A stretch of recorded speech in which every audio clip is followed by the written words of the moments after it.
Hey guys, it's Johnny and welcome to episode 84 of the Travel Like a Boss podcast. I'm here today with a guy who's crushing it on Kindle, Adrian Ingram from Australia. Welcome. Thanks for having me. Yeah. So, I'm not doing that well on Kindle. You know, I have a couple books, but I make maybe about $200 a month.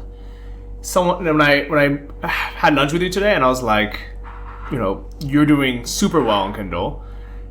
I mean, could we talk about how well you're doing? Do you mind? Yeah, sure. So I'm probably going to do around 6,000 Australian this month, which Americans maybe 4.5.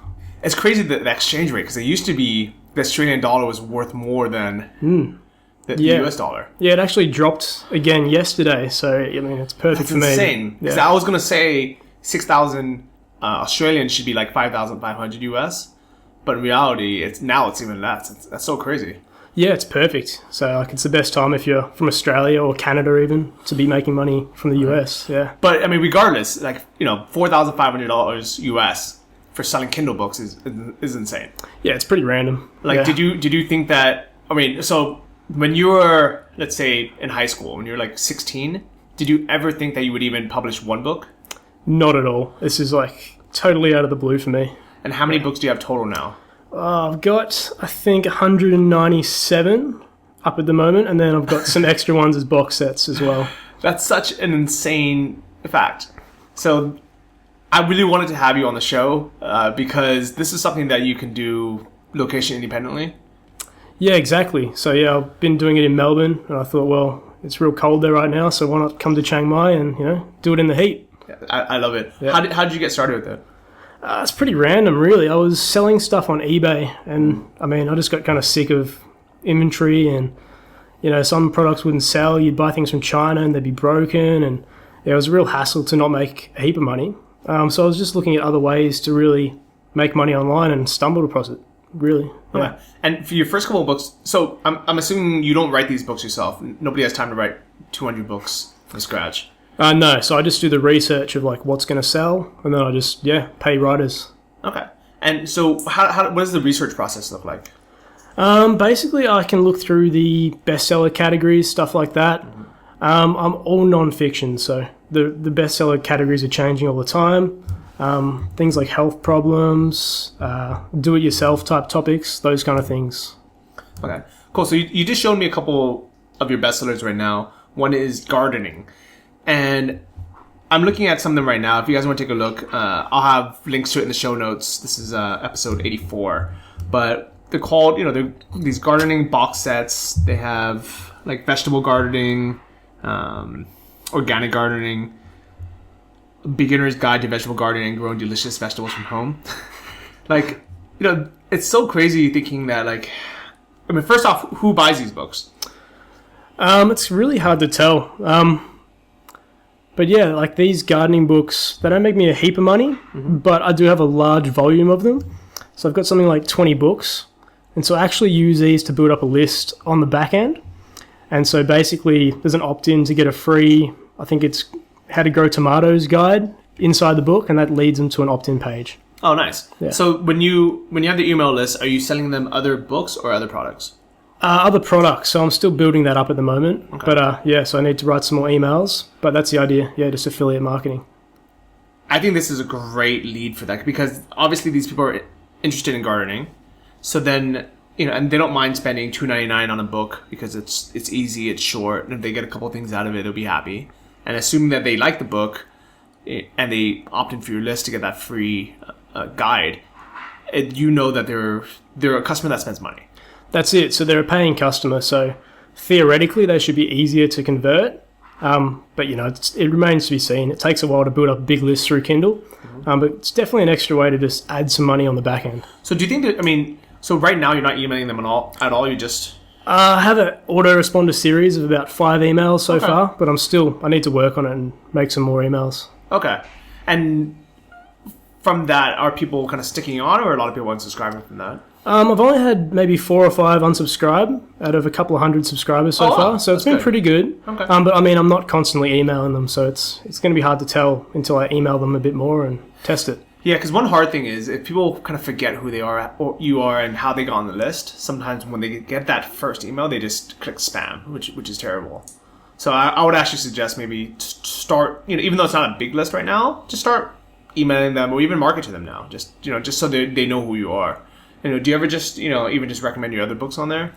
I haven't really so far, but I mean, I'm just releasing my books as box sets for this particular author, so like a bundle of books for a reduced price. So I'm planning on sending out some emails when that's done, and Yeah, I think that's great. So I'm taking a look at one of your books. It's called Herb Gardening: A Beginner's Guide to Herb Planting and Growing a Great Herb Garden, and it's by Steve Ryan, who's the author. Yep. So can you kind of explain? Like, I'm assuming just by looking at this, one person's making the cover, one person's writing the content, someone else is editing it, someone else is putting it up on Kindle, and someone else is like optimizing the titles and the keywords. Is that all you, or do you have a team? So for the cover, I go on Fiverr, and I have a person on there who's really good. He does 2 covers for $5. So I'll send him a bunch of books at once, or I'll send him one book and make him do 2 covers so I can choose the best option. Mm-hmm. All the keyword research and all the titles and optimizing, that's me. And I also have a writer who's separate to me as well, who does the writing. But yeah, everything else is me. That's cool. So for the keyword research, is that a manual process? Do you use software or anything? I used to use software, but you can really do a lot of it manually on Amazon. Mm-hmm. So if you start typing in, say, herb into the search bar, it's going to come up with suggestions. Okay. And the suggestions, I'm assuming these are all books that have been written already, and they're ranking high, or? So those suggestions, the top one's going to be the one most commonly typed in. Okay. So in this case, it's going to be herbal medicine. Yep. Okay. So if I click that, does it necessarily mean that there's the most information about herbal medicine? It just means that's what people are searching for? Yeah, it just means that with the first word being herbal medicine is going to be the most searched for. So when you're doing your keywords, Amazon gives you 7 keywords to select for a book. And so you want them to be related to your topic. That's a great way to choose your keywords, because that's what people are searching for. Really smart. So I just typed in herbal medicine, and the number 1 bestseller is Rosemary Gladstar's Medicinal Herbs, A Beginner's Guide. And it has 586 reviews. So this one's selling a ton. Is this, when you see that, would you even bother creating a book that's similar, or would you just skip that one? I probably wouldn't compete with that, just because she has that many reviews, and it's also at a high price point. I'd say that she has a list or a website or a blog that she's driving traffic to that book with. Mm-hmm. But I'll normally look at the first 4 or 5 books. If there's under, say, 30 or 40 reviews and they're selling well, with a bestseller rank of under 100,000, then I'll go after it. Okay, so we're looking at number 2, 3, 4 all have less than 40 reviews. If I click into it, I'm assuming that's going to tell us that the selling rank somewhere. Yep, just down a little bit more. Okay, so it is. Which one were we looking at? Just that one there, yeah, 58,000. Okay, so that's just the bestsellers rank. We don't care about the subcategories, like. No, not at all. Okay. No, you just want the bestseller rank.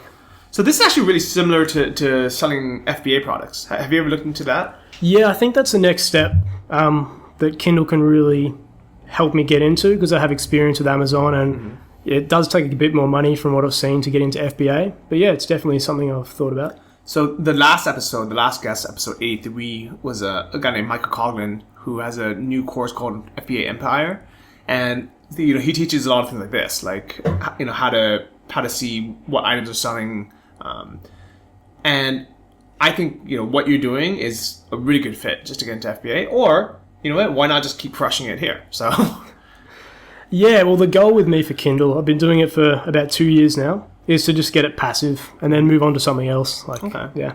So the 6,000 you're making now, how passive is that? I'd say 95%. Like, if I want to, I can take a month off and I'll still make a decent income.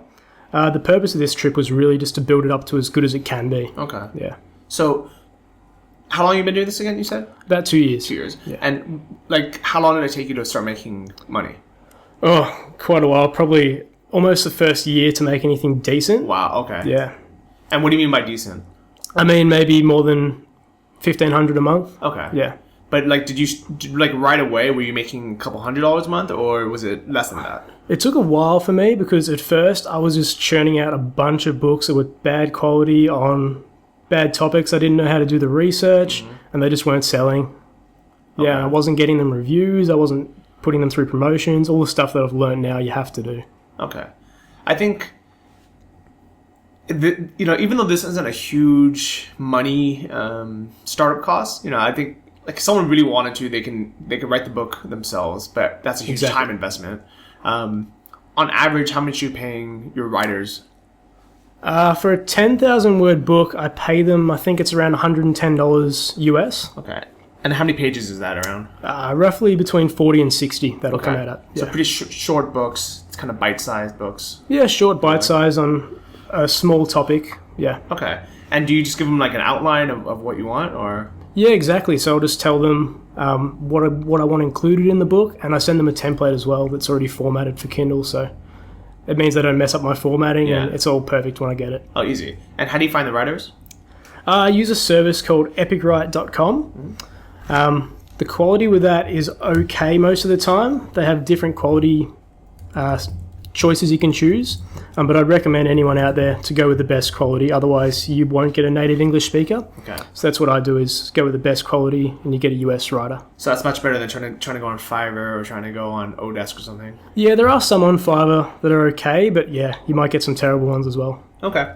So it's epicwrite.com. I'll have a link to that as well. So it's awesome that to create a book, you can literally go on Fiverr, get a cover, go on Epic Write, get the book written, and then I'm assuming for the important things like the titles and the keywords and uploading it, you just do that yourself.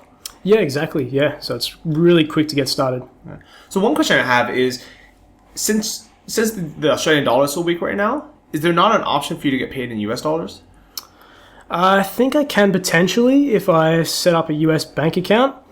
But I mean, at the moment, for every US dollar, I get something like $1.38 Australian. So it makes sense for me to just keep it coming to me. Okay, so that also makes sense because it's not like you're losing money by having it. No, I'm making a lot more money. Oh, yeah, nice. Yeah. So you're happy with it? Yeah, exactly, yeah. Okay. So, I guess technically you are making US dollars. Just they're converting it into Australian dollars. Yeah, so the main two markets with Amazon, as you probably know with your books, are the US and UK. So because the Australian dollar is dropping with that, I mean, both of those markets, I earn more in Australian. So I like it. Okay. So you also sell paperbacks, and you say you do it with CreateSpace? Yeah, exactly. So I just go on Fiverr once again, and I pay someone to format my book for CreateSpace, and then it's really simple just to upload the same document on there.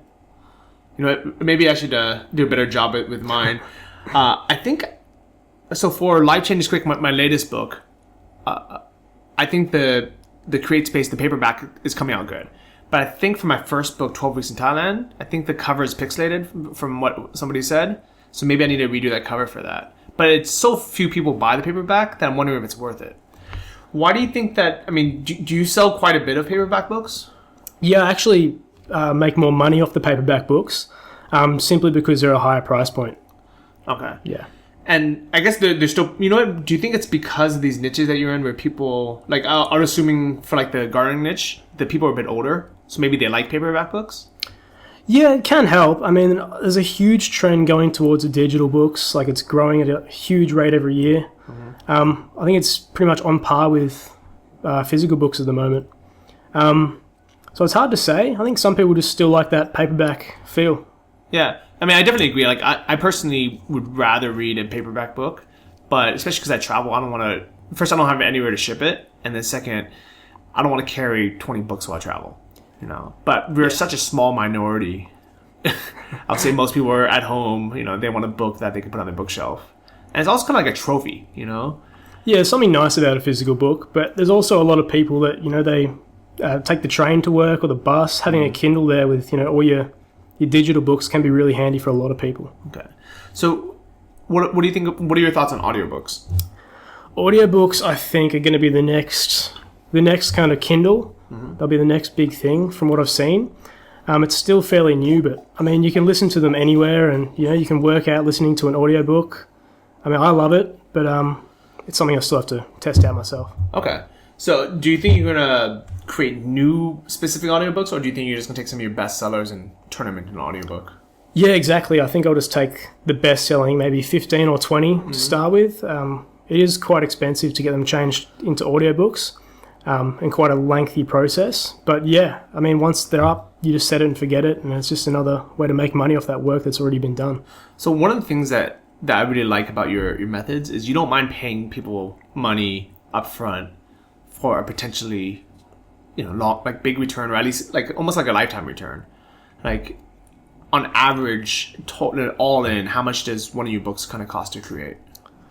Okay, so typically for a 10,000 word book, as I said, probably $110 US for the writing, another $5 or so for the cover.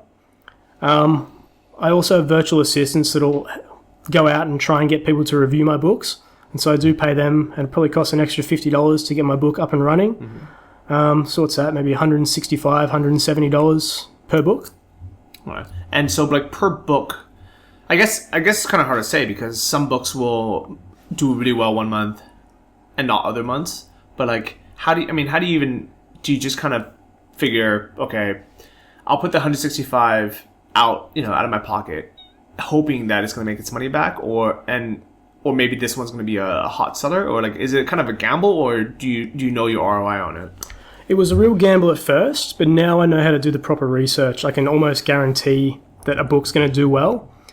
Plus, on Amazon, when you put a new book out, they actually boost you in the rankings. So when you publish a new book for a keyword, you'll notice it has no reviews, but the first couple of days it's still on that first page of results. So typically your first month, you're going to make probably your money back. Oh, that's cool. Yeah. And does that apply if you just revise the book, or is it only for like a brand new book? If you republish it completely, they would, but if you're just updating it, no, they wouldn't change it. Okay, and what do you mean by republishing it? Like as in change the title, like delete it off Amazon and put it back up again under a different kind of. I guess you would lose all your rankings and your reviews and everything. Yeah, exactly. I wouldn't recommend doing that at all. So I have a question about author names. So it looks like for some of your books all your books use pen names. How do you decide if you want, so for the gardening you have one pen name, and then for like fitness you have another pen name? Is that on purpose, or like what's your rationale behind that? Yeah, it's definitely on purpose. What you can do is you can click on the author name and then check out their other books. So that's another thing. People go, oh, I like this book on herb gardening. I'll go and buy the organic gardening book. And so it's an extra sale that way. And also if you want to build a list, you can build it under that pen name. Okay. But then there's one of your books that you had linked to the first one, the Shipping Container Homes. That one only has one book right now. Are you planning on making more in that? I'm not planning on publishing any more books at all for quite a while. I've got a lot of books at the moment that aren't optimized, that still don't have reviews, all that kind of thing. So I'm taking a step back and trying to get the most out of those books for now. Okay. But that's on a topic, Shipping Container Homes, where it might be tough to find another niche or a niche that has similar books selling well. So what about like tiny homes, like prefab homes? Yeah, it's the same kind of thing. Like I have those as search keywords for that book. Okay. But from what I found in my research, Shipping Container was the one that was actually making money. Oh, really? Okay. Yeah. So like when you say research, like are you just looking at the competitors, or what are you actually doing? Yep. So say I typed in Shipping Container Home. I'd look at the titles that other people are using, and so they'll have a lot of keywords in their titles normally, and I'll go and search for those titles and see if books are selling better under those titles. Under those keywords, and just compare and find the best ones. So so I'm doing it live right now, just as we speak, because I'm really curious about this. You can't actually see the keywords that they put in, those 7 keywords that Amazon gives you? Is it are you just looking at the title? Yeah, looking at the title, and also you can try and search for those things yourself and see whose books come up, because that's an indication that they would be using those keywords. Okay. And when you're... So, like, let's say I'm looking at the competitor here. It's Justin Edwards. He has 8 reviews, $2.99. How do I know how well is he selling? Is it just from that ranking? Yeah, just that bestseller ranking. And you can also, a good thing to look at is the publication date. Okay. Because as I said, if it's a new book, they'll normally be inflated. That number will be a bit better than it should be. Okay. So just be aware of that as well. Okay. So this one looks like it was published end of March, and it's Amazon bestseller rank 81,000. Is that good or bad? That's good. So under 100,000, you're probably going to make at least $50 a month. Oh, nice. Okay. So 80,000, I'd say maybe $100 a month or so, just off the Kindle version. And then if you've got a paperback selling as well, it could be double or triple that. Okay. You know, this sounds pretty straightforward. I mean, do a lot of your friends back home do this?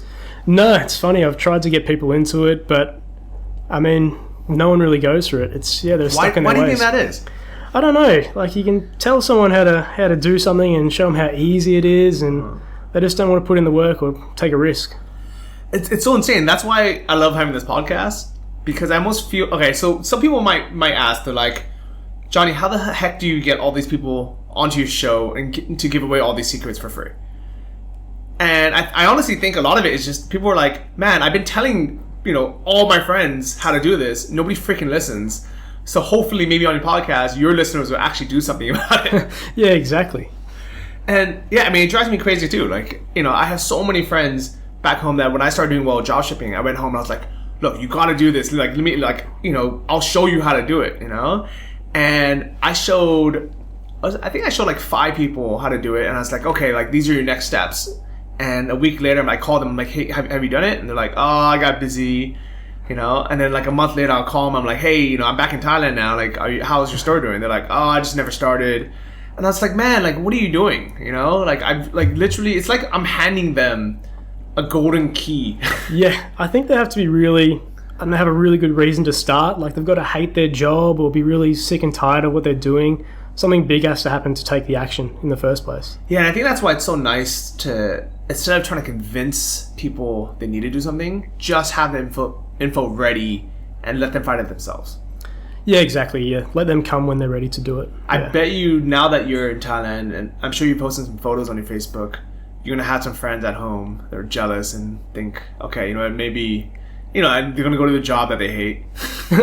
Yeah, that's right. I mean, they found it a bit strange at first. I told them I'm going away for 5 weeks by myself to somewhere I've never been. And they're going, oh, why would you do that? But, I mean, they're going to work 9 to 5 and... Probably working at a shipping container. That's it. While you're writing books about shipping containers. It's freezing home in Melbourne at the moment, and I'm here in the sun, swimming in the pool and working when I want to. It's a whole different world. What made you decide to come to Chiang Mai? I was looking for kind of a community where people were doing this kind of work, just somewhere to, I don't know, get motivated. Because at home I was finding it really hard to motivate myself to get anything done.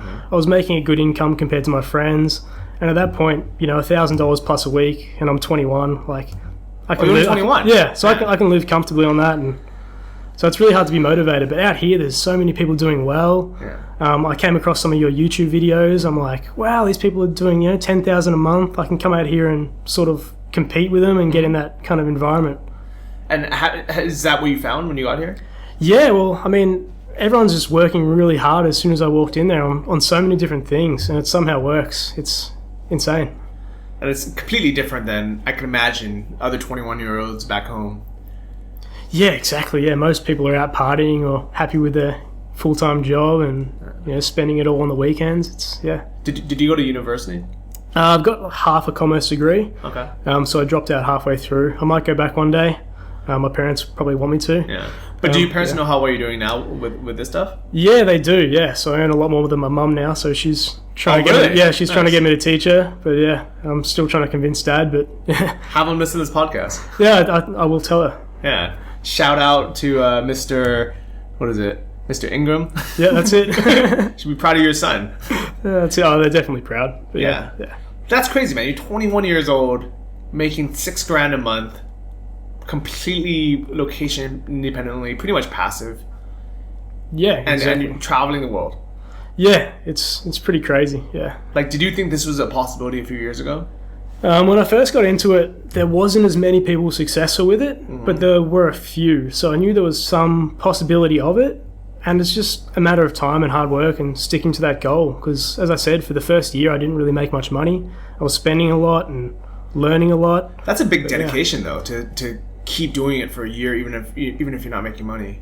Yeah, I don't know. I just couldn't see myself working in a cubicle for the rest of my life, kind of thing. What do you what job do you think you would have right now if it wasn't for this? Well, I was working at a gym, just selling memberships. It's not a bad job, but I mean, it's not a career. Yeah. Yeah. And you have to be there. Yeah, exactly. Yeah, you can't just go on holiday to Thailand. Yeah, I'm going to go for 5 weeks. Yeah, exactly. That would never fly. Sick of this cold. That's insane. So so when you first got into it, how did you who inspired you? How did you take a course? Did you read some stuff? How did you actually get into it? Yeah, so I did a course. There's a guy called Stefan Polarinos. He has a blog called Project Life Mastery.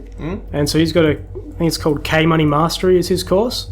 And so he was one of the first kind of guys making big money with Kindle. And so I was one of the first to really sign up to that and get into it. And since then, he's added a lot to the course. It's a really good program. How much was the course when you signed up? I think I paid $55 American. Okay. That's super cheap. Yeah, and now I pay a monthly fee of something like $30 to be part of their full disclosure membership. Okay. Where you get a heap of extras, access to a Facebook group. There's new videos all the time. Yeah. Okay. Yeah, so I'll put a link to that as the episode 84, so we can check that out.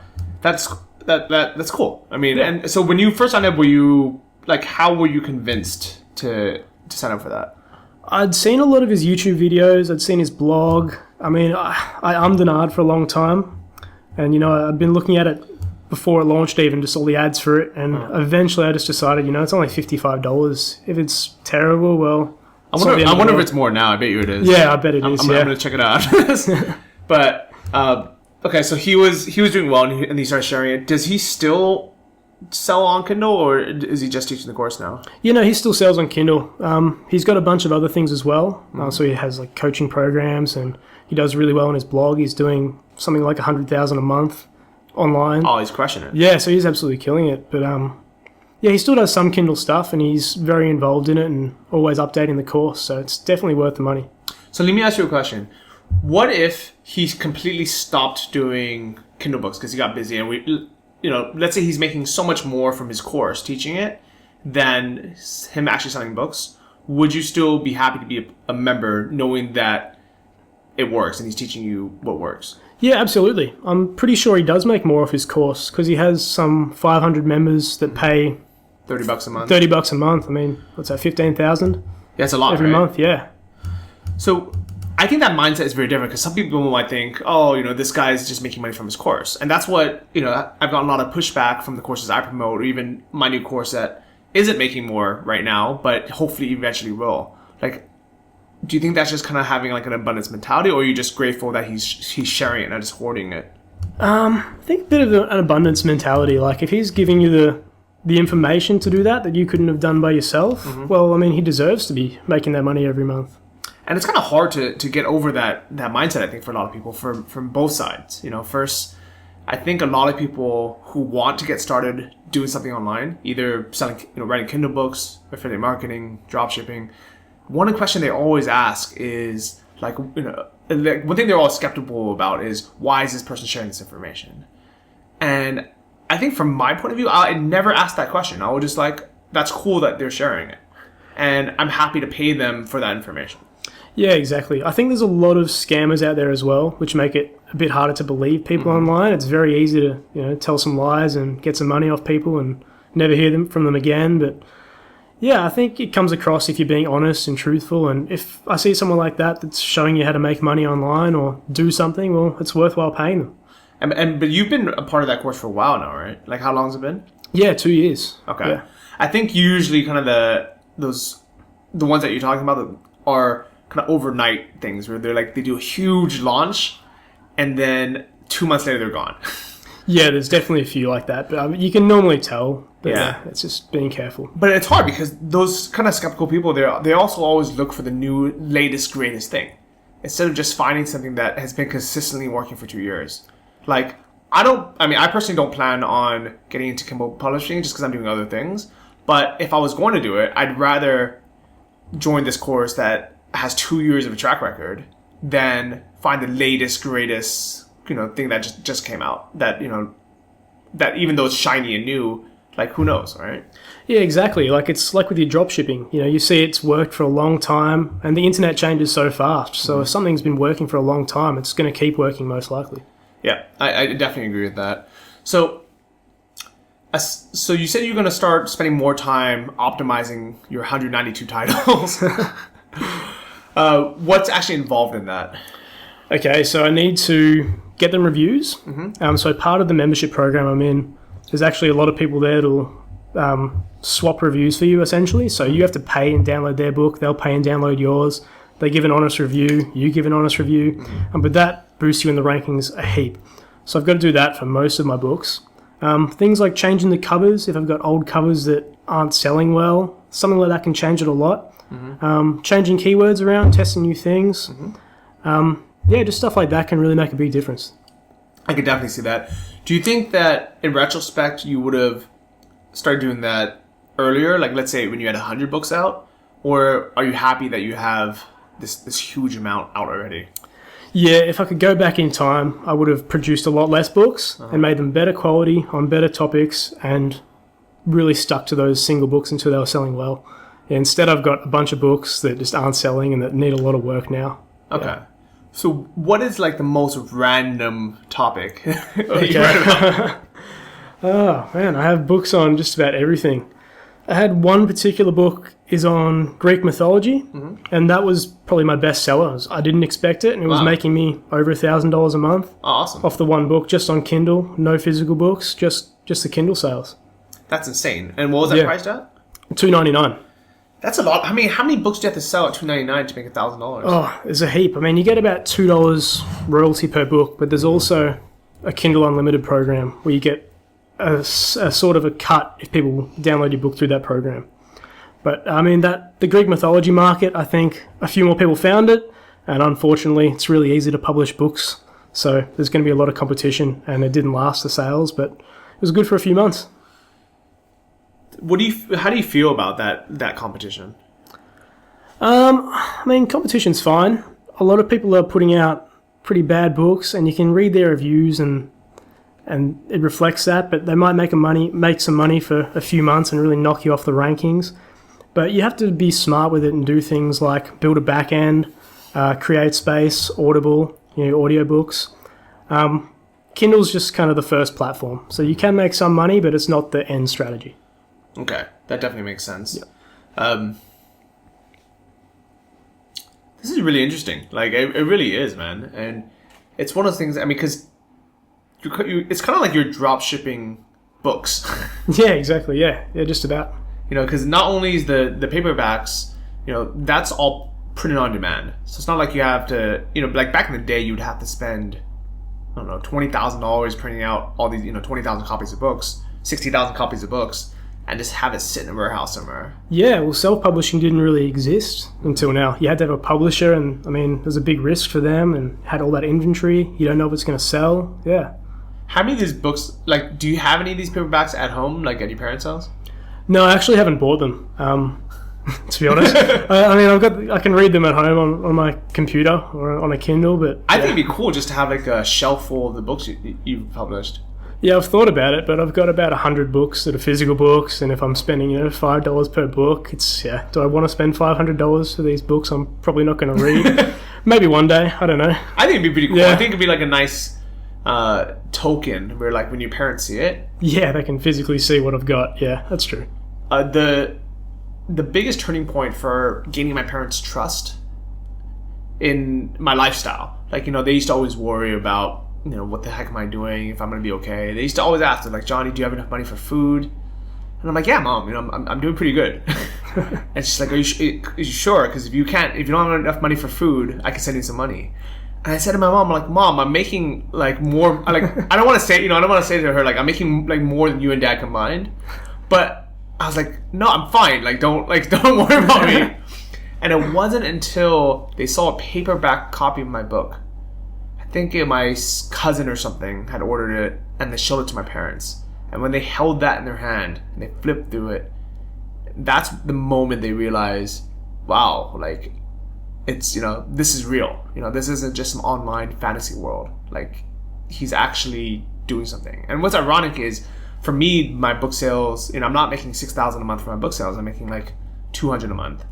But in their mind, like the fact that I wrote a book, published it, somebody bought it, means it's a real business. Yeah, it's a tangible thing, and they can really see it and feel it. I know what you mean. Yeah. So during that year that you were struggling to get this profitable, how did your friends and your family react? To be honest, I don't think many of my friends really know or understand what I do. I just kind of say, yeah, I work online, and that's that.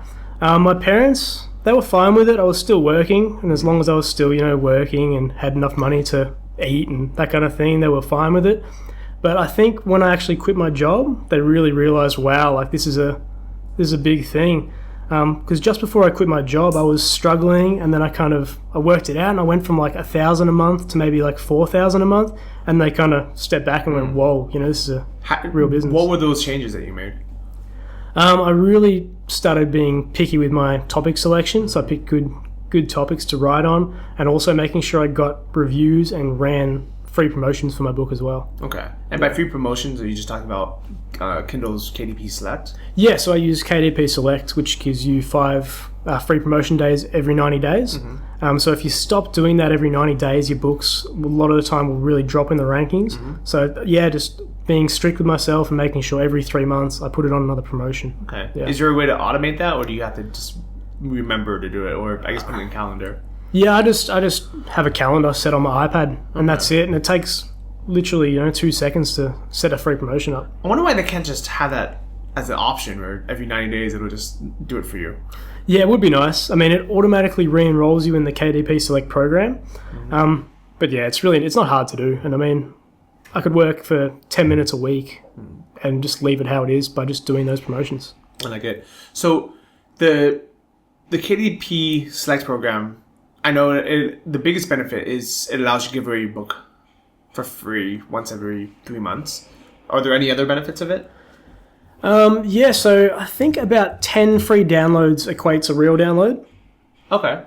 So what that'll do is that'll boost you in the rankings quite a bit, generally, if you can get enough downloads. Mm-hmm. So you set your book up for a free promotion, and there's a lot of directory sites you submit it to, and if your book's good and they like it, they'll promote it on their website and basically send traffic to that book. So it's really there just to boost your rankings. So by directories, are you talking about just like Goodreads, or like are they like specific like free Kindle book directories? Yeah, just free Kindle book directories that have a big email list or a big subscriber list. And they'll just post on their website or send out an email blast saying, these 10 books are free this week. Okay. And yeah. And so do you have to pay to get your book submitted on there, or how does that work? You can pay, but there are a lot of free ones. It's just not guaranteed. So if you want a guaranteed submission, it'll normally be maybe $5, but I normally just stick to the free version. Okay.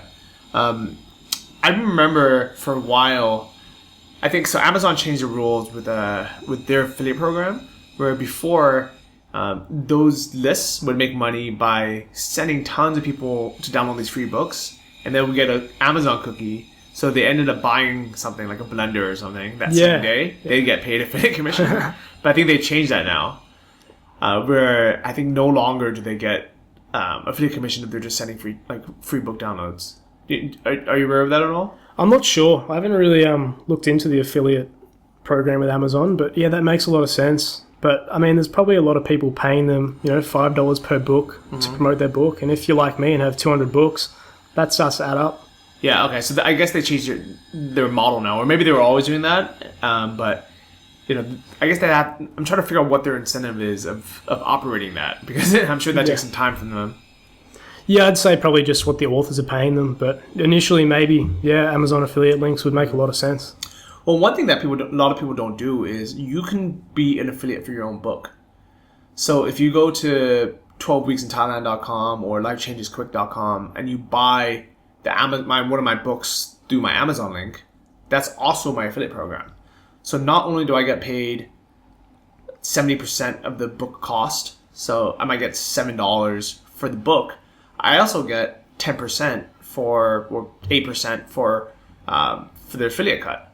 So that's just kind of extra money for free. Yeah, that's a strategy I haven't actually looked into, but that makes a lot of sense. Yeah. Why not? Yeah, extra 8%. And the coolest thing about it is when people buy other products in that 24-hour period or whatever that cookie period is, you also get credit for that. So I'll actually just kind of pull up my dashboard now. Amazon Associates, I think. I think so in my affiliate marketing course, Earnest Affiliate, I used my actual dashboard as an example so people can kind of see what sells. Yep. And I haven't looked at it this month, but I'm assuming there's going to be random products that I didn't promote that people are buying. So let's take a look here. So this month I made $265.77 from my Amazon affiliate store, which is pretty good. Yeah, definitely. Pretty happy with that because that's separate from the money I make selling my actual books. Yeah, wow. Yeah, that's really good. Yeah, so there's really no reason not to do it because I think so. If I actually take a look at my Kindle books, I guess month to date sales. Yep. Take a look at that. So it looks like I sold 22 copies of 12 Weeks in Thailand, 28 copies of Life Changes Quick. So that's actually pretty good.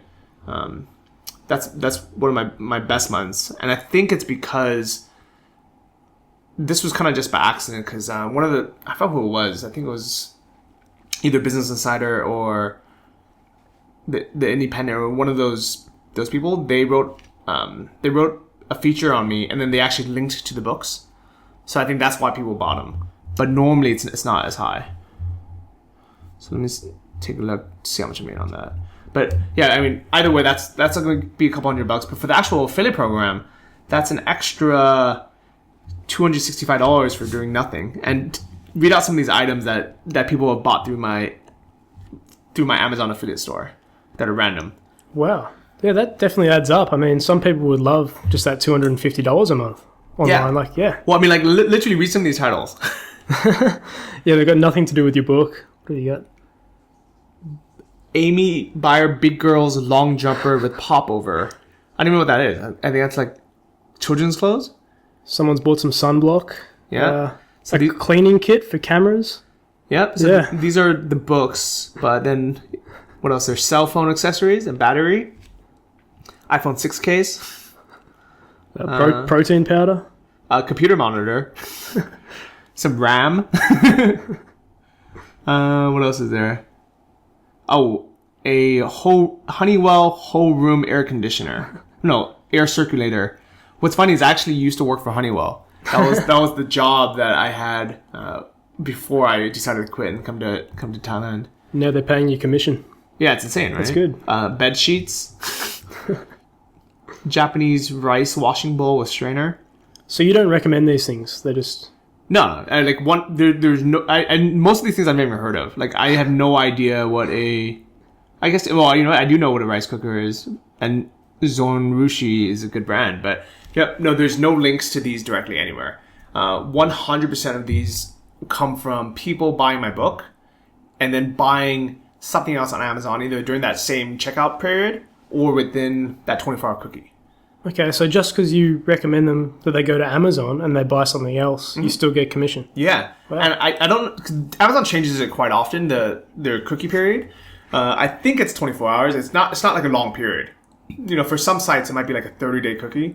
So if I recommended something else not on Amazon, and they come back and they buy it within 30 days, I'll get credit for it. But Amazon's they're very particular. They're like if they don't buy it that same day, we're not going to give you credit. But what's nice is a lot of times, someone might say, okay, I want to buy Johnny's book, Life Changes Quick. And they add it to cart and they're like, well, what else do I need? Yeah, and Amazon will recommend other products as well. Mm-hmm. Like it's very detailed, their process. So, yeah. Yeah, and then, people are like, well, I also, I've always also wanted to buy this other book, The Law of Attraction, or I wanted to buy The Emperor of Maladies, right? And then they're like, well, you know what? Maybe I need some shoes. I need some of these Oxford vintage style genuine leather buffalo leather shoes.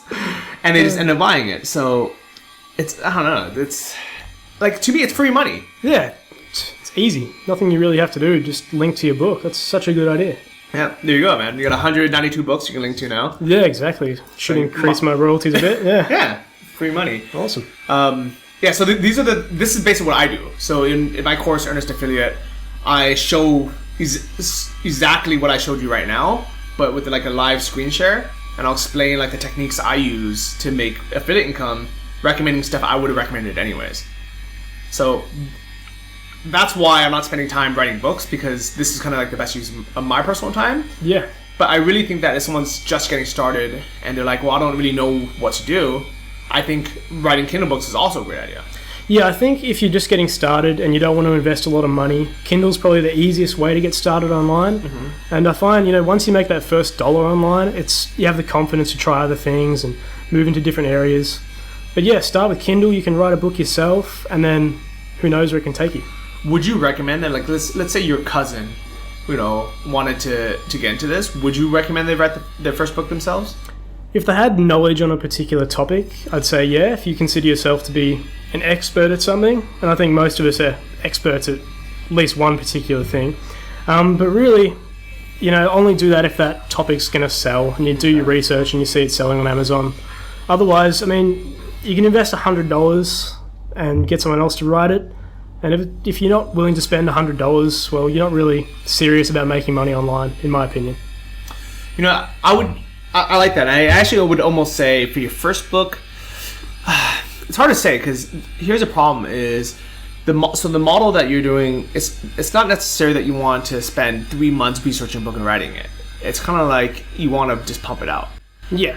And I almost think that the problem with that is, like, a lot of people might, they might get sucked into spending too much time writing that first book if it's them writing it, versus if it's them hiring someone. They're like, okay, well, this is that's going to be the way it is. Maybe they'll spend time editing it, but they're not going to spend 3 months twiddling their thumbs. Yeah, especially I think if it's in your own name as well, you're going to be a perfectionist with it and really want to put out a perfect piece of work. But really, if you want to write it yourself, just write it rough, put it up there. You can always edit it later. Use a pen name. Yeah, exactly, yeah. If you're not confident, yeah. So being Australian, was it any more difficult to set up being an Amazon seller than if you were American? No, it was pretty much the same process.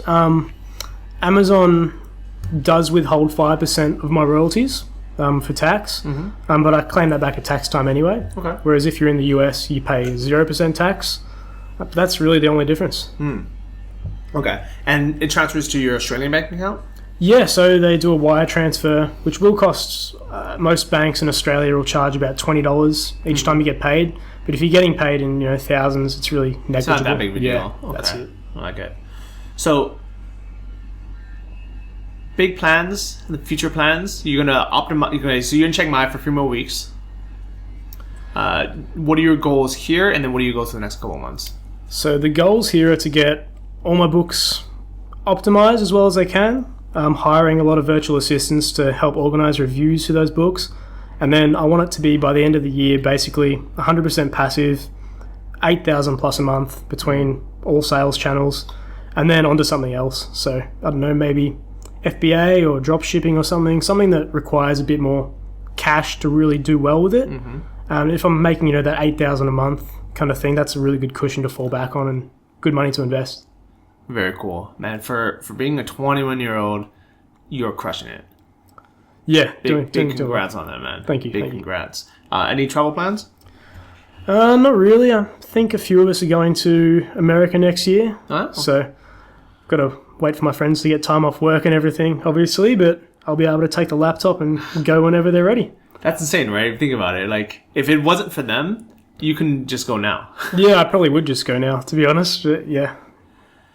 And when you're there, it's going to be crazy because I don't think they're really going to get it. I think this is what's going to happen, I promise you. They're going to be so pumped up to go to America because they have 2 weeks off or 3 weeks off that when you open your laptop, just for, 30 minutes a day or whatever it is, yeah, they're going to say, Adrian, what are you doing, bro? Let's go drink. Yeah, probably. They probably won't have any idea what I'm doing on that computer, but if I can tell them that, hey, it's paying for this trip, they might understand a bit more. I think in the beginning, the first 2 weeks, they're not gonna get it. They're like, bro, put down that computer. Let's go jump in the pool. And then that last day, when they're getting ready to go home, and you're like, oh, I'm just gonna stay here for another month. Yeah, they might start asking, how are you doing this? But yeah, who knows? Yeah, well, Their loss. Hopefully they're gonna listen to this podcast and they're gonna get inspired as well. I'm sure you're inspiring thousands of people right now with your story. So I really, really appreciate you coming on, sharing your knowledge. If people want to get in touch with you, how can they do that? So I'm not really selling anything or, doing anything. Or I don't have a blog or anything. That's something else to look into. I'm just on Facebook. That's about it, yeah. Instagram or anything like that? Yeah, my Instagram's not really work related or anything. But I just go, if you want to know more, just message me on Facebook. Adrian Ingram. It's probably on the title of this podcast. But okay. Yeah, shoot me a message. Awesome. I'll have links to that in the show notes. Adrian, thanks again for being on the show. Really enjoyed it. And look forward to hanging out with you here in Thailand for the next couple of weeks. And have a safe trip back. Awesome. Thanks for having me. All right. See you guys. Thank you for listening to the Travel Like a Boss podcast. If you want to hear more, including the bonus How to Choose the Perfect Niche episode, join our mailing list at travellikeabosspodcast.com. See you next week, and remember, if you want to travel like a boss, you need to be your own boss. So start your online business today and start living the lifestyle you've always dreamed of.